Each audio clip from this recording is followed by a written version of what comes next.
Deus que Jesus exalta, que são os pacificadores. Essa realidade descrita como felicidade no Sermão da Montanha por Jesus, hoje é abominada pela igreja. Humildes de espírito, coisa nenhuma, tem que ser exaltado, soberbo, arrogante. O reino de Deus é dos arrogantes, não é dos que choram. Não tem consolação para esses que são tão sensíveis, tão humanos, tão compassivos. Esses são os inúteis. O reino de Deus e a felicidade não é desses que têm fome e sede de justiça. Não, é daqueles que têm fome e sede de poder para o seu grupo. A bem-aventurança, o evangelho, já não é mais para os mansos de coração. Ao contrário, é para os violentos, é para os que tomam a força, é para os que não mais creem que o anjo do Senhor se acampa ao redor dos que o temem e os livra. Ao contrário, quem nos livra são as armas ungidas. Eles não creem mais que o Filho de Deus, os filhos de Deus, são os pacificadores. Isso é gente idiota. É gente discípula de um espírito que não é o que a nossa igreja ensina. Nós somos gente que pisa, mata, esfola, em nome de Jesus, que arromba e estoura tudo. A felicidade, segundo Jesus, já não habita mais a vida daquele que eventualmente seja perseguido por causa da vida em justiça. E aí, a injustiça dos demais, que são maioria, os persiga. Não, o que eles dizem é: fique com a maioria, pare de querer ser uma minoria justa do reino de Deus, porque isso não traz futuro nenhum para você, como já me disseram pessoalmente. E sofrer pelo evangelho, foi o próprio Macedo que me disse, isso dá azar. Aqui na minha igreja eu não quero ninguém pagando preços pelo evangelho. O único preço que se paga lá é esse, de doar tudo que tem para o Macedo. Mas sofrer pelo evangelho, enfrentar o evangelho, o antagonismo ao evangelho, ficar sozinho na vida por causa do amor ao evangelho, isso é coisa de idiota, é o que nos ensinam, porque a apostasia chegou. E Paulo diz, e chegou, você pode achar que é porque foi um mover. O Macedo virou Macedo por causa do Kenneth Reagan. E porque ele aprendeu uma violência, eu não vou dizer aonde, mas que ele me falou que decidiu exacerbar muitas vezes mais, porque ele sabia que aquelas práticas que ele aprendeu na origem, se exacerbadas, dariam um resultado financeiro extraordinário. Ninguém me contou, foi ele a mim. Eu não trago recados, eu digo o que eu ouvi. E aqui, na igreja presbiteriana, não é diferente. Eles estão lá com documentos, chamando uns aos outros de deputados e tudo mais, mas estão seguindo ensino de demônios. Obedecem a espíritos enganadores. Espíritos da letra que mata. Espírito da morte do evangelho. Espírito da falência do amor. O amor morreu, acabou. Subsiste apenas a arrogância doutrinária e persecutória, porque eles obedecem a ensinos de demônios. Não precisa invocar demônios, basta fazer o trabalho do diabo, basta praticar as agendas do diabo, basta defender as causas do ódio e do separatismo de Satanás. Satanás é o grande adversário e diabolos significa o separatista, aquele que divide, aquele que separa, aquele que não acolhe. É ensino de demônios que está sendo observado e é praticado pela hipocrisia dos que falam mentira, como eu disse ontem aqui. Fossem desvendados os segredos dos seus corações e vocês veriam os bordéis, as taras, os desejos estranhos, as mentiras, sem falar nos fatos realizados. Estou falando apenas na subjetividade, que eles estão discutindo se a pessoa é pecadora só porque é tentada, ou só porque deseja. O desejo que se instala, mesmo que o indivíduo lute, diga não e não pratique, já é pecado. Então, para que resistir? Se até o ato de resistir para não praticar já é pecado. É ensino de demônios. E é a hipocrisia desses que ensinam mentiras, que doutrinam mentiras, porque têm a consciência cauterizada. Eles não sentem mais nada. Tem gente ali numa felicidade. Ontem eu li cartas que amigos me mandaram, 2 ou 3 amigos, cartas diferentes, de pessoas que estão lá se jaquitando. E ainda teve um que disse: é uma pena que esse presbítero que foi expurgado da igreja presbiteriana seja de São Paulo, porque se fosse do Rio, nós iríamos mostrar ele como é a Inquisição na Baía de Guanabara, aludindo aos afogamentos que foram feitos contra hereges na Baía de Guanabara no início da fundação do Rio de Janeiro, no início da construção da nação brasileira. O cara teve a coragem de escrever e assinar. É uma pena que seja de São Paulo. Se fosse aqui no Rio, a gente ia afogar lá na Baía de Guanabara, para você ver como tudo é falta de amor, é hipocrisia, é cauterização da própria consciência. Paulo aqui alude aos que proíbem o casamento. O que já houve ainda haverá e há em alguns lugares, não é o caso desses grupos aqui. Mas aqui se proíbe a alegria do casamento, a alegria do prazer, a alegria do gozo, a alegria da liberdade de amar a sua mulher e de ter toda a franqueza de liberdade e de desejo derramado no âmbito do casamento, sem as proibições de onde é que você faz, como é que você faz, que posição você usa, porque até a posição, se não for a posição certa, é pecaminosa também. Até um grande desejo pela própria esposa é classificado como lascívia. E ainda exigem abstinência.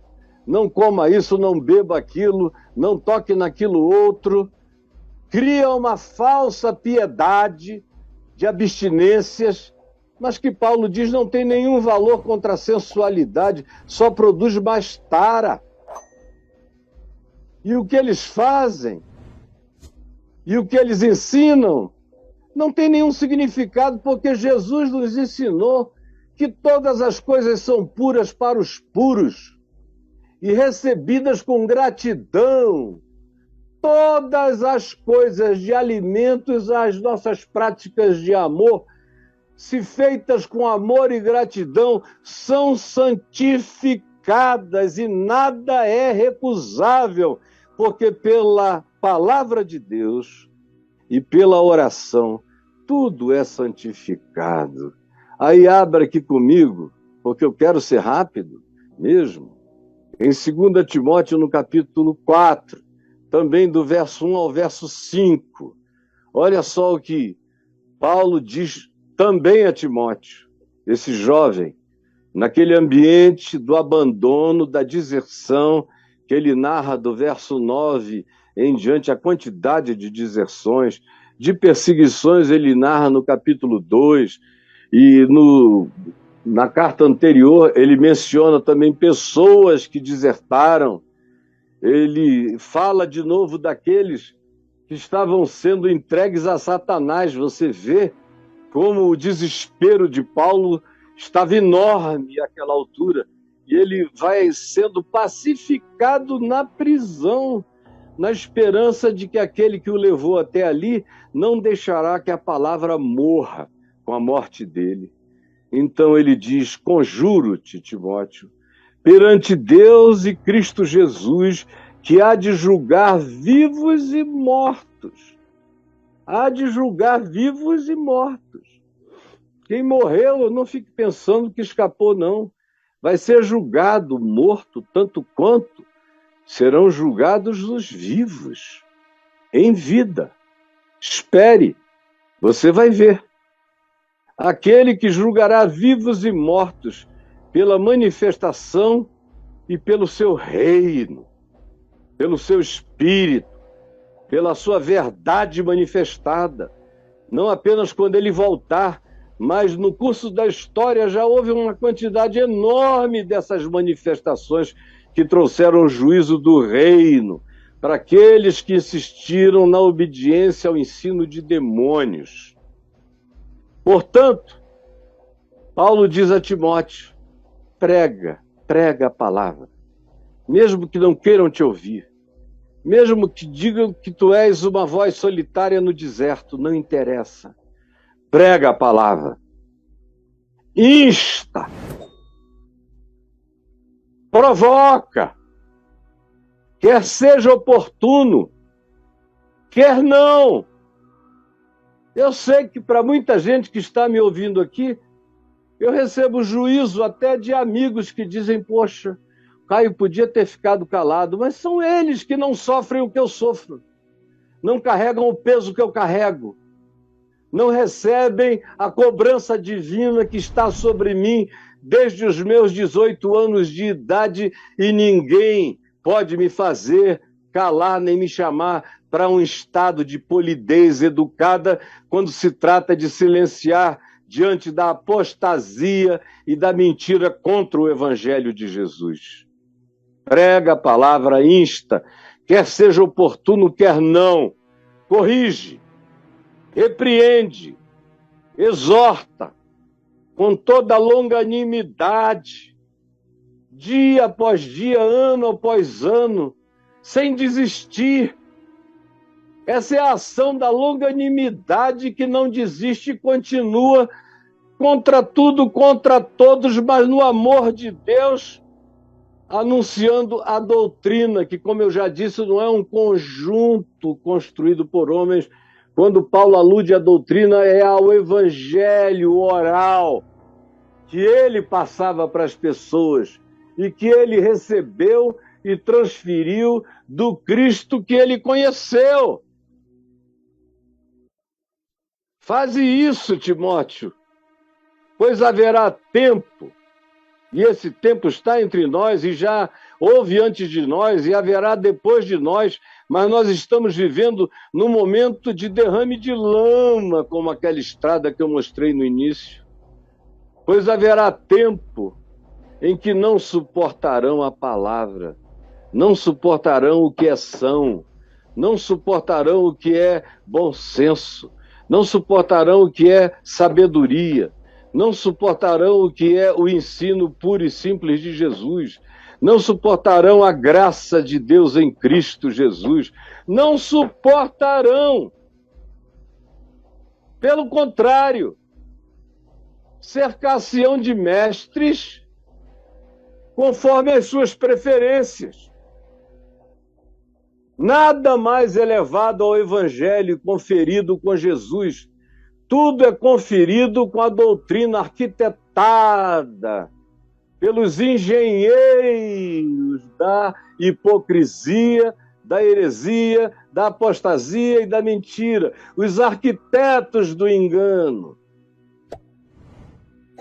Haverá esse tempo, e nós estamos no meio dele, em que a palavra não é aguentada, não é suportada. Pelo contrário, eles se cercam de mestres.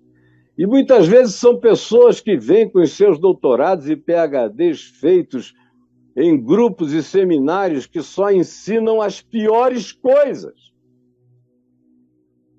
E que são coisas segundo as suas próprias cobiças. Porque tem gente que cobiça a licenciosidade, mas tem gente que cobiça uma doutrina que lhes dê poder sobre a vida de outros. A cobiça tem todas as faces de desejo e de controle de poder que a gente possa a ela imputar. Eles se cercam daqueles que validam as suas cobiças e desejos, loucuras e taras, e às vezes são taras religiosas, podem ser taras até puritanas, como também são taras financeiras, como são taras de controle, como são taras de mando sobre a consciência do próximo. Porque é isso que eles suportam, porque o evangelho mesmo, produz coceira do ouvido deles, eles não querem nem parar para ouvir. Se você chegar e dissesse, é uma mensagem do Caio, eles vão dizer, não quero ouvir, não. Não querem ouvir. E eles não querem ouvir porque eles têm medo. Medo de ouvir, pânico de ouvir, pavor de ouvir, e de ficarem convencidos do contrário e não terem coragem para enfrentar aquilo que vierem a saber que é engano, que é mentira, que é falsidade, que é apostasia. E se recusarão a dar ouvidos à verdade. Não! Eles vão preferir chamar de verdade o corpo de doutrina deles, mas não é mais Jesus, não é mais o caminho, a verdade e a vida. É o corpo de doutrinas. É o que o fundador ensinou. E hoje a gente teve aqui um fundador dizendo, me dê a sua herança. E um outro neto de fundador dizendo, perdoem pelos erros da fundação. Porque eles se entregarão, preferirão se entregar às construções, às elaborações, às fábulas que existem contra a simplicidade do espírito do Evangelho de Jesus. Tu, porém, apesar desse tempo, apesar dessa hora, apesar disso tudo, ser sóbrio. Ser sóbrio. Pelo amor de Deus, seja sóbrio. Ser sóbrio. Em todas as coisas. Não é uma sobriedade seletiva, é em tudo seja sóbrio. Tenha resiliência para suportar as aflições, as perseguições, os antagonismos. Não se arreganhe para a mentira dessa hora e desse tempo. Aguente firme, resista. Cumpra cabalmente seu chamado, seu ministério, seu compromisso com o Evangelho e tenha coragem de viver com as consequências. Senhor Jesus, mais um dia, dizendo que sinceramente eu não queria, mas que infelizmente se torna absolutamente necessário. Eu sei que dizendo o que eu digo, eu granjeio muito mais inimigos e adversários e antagonistas do que eu gostaria. Porque eu não tenho nenhum prazer em atrair ódio, raiva contra a minha pessoa. Mas eu não tenho condição de silenciar quando tu estás sendo ilameado, quando o teu caminho, quando a tua verdade e vida se transformaram numa estrada, num caminho de lama, de mentira, de engano, de perversidade, de apostasia, de anti-evangelho. Por isso, eu estou aqui até o último dia de vida que me deres, eu cumprirei cabalmente o meu ministério e a tua palavra na minha boca não será mentira, nem será adaptada para atender nem cobiças próprias, nem de ninguém, e nem para diminuir o confronto, a oposição, a rejeição, a raiva e o ódio que recaiam sobre mim. Tu sabes. Abre o coração de alguns nessa era da hipocrisia, do engano e da mentira. É o que eu te imploro. Em nome de Jesus. Amém e amém.